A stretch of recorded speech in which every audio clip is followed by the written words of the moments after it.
This weekend, model train enthusiasts had a chance to show off their hobbies. Eyewitness News 3's Braden Wilson shows us how.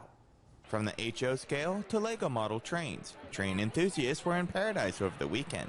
And many of these hobbyists got their start as children. I started with that, model trains, when I was probably 12 or 13. I started buying kits and building them and building my collection. After I was born, none of the other kids in my family were interested in the Lego, but as soon as I was old enough to build, he would build the train, then I would build the cities. Matt Freimeyer says his love came from his family role models when he was young. I was kind of raised around trains with my dad, and his grandfather were railroadmen. And I was always exposed to trains, even from when I was little. Leanna Taylor says her dad was the one who brought trains into her family. Before I was born, my dad wanted to go into Lionel, but my mom wouldn't let him. Basically, she's all like, no, you'll get too big, all that other stuff. And then he's like, well, Lego just came out with trains, can I do that? And she thought, well, that's not going to go anywhere. Sure, go ahead.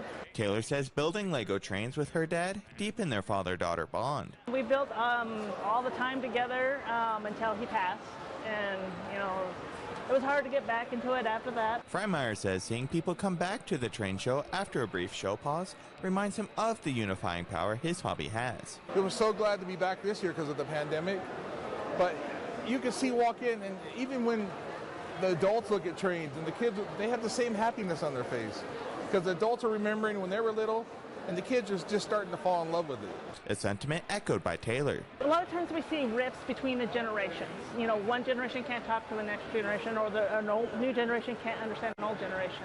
When you're playing with Lego, it doesn't matter. So it's just great communication, great bridge building with everybody. Taylor and Freimeyer both have advice for those wanting to get into the hobby. Just start with a train, a track, a loop, and then just build from there. Then you'll get the Crazy Eights, you'll get more city, you'll get the backdrop. It's all about building on top of what you have. Don't go to start and buy everything to build a really large display because you might frustrate yourself. Just buy a set.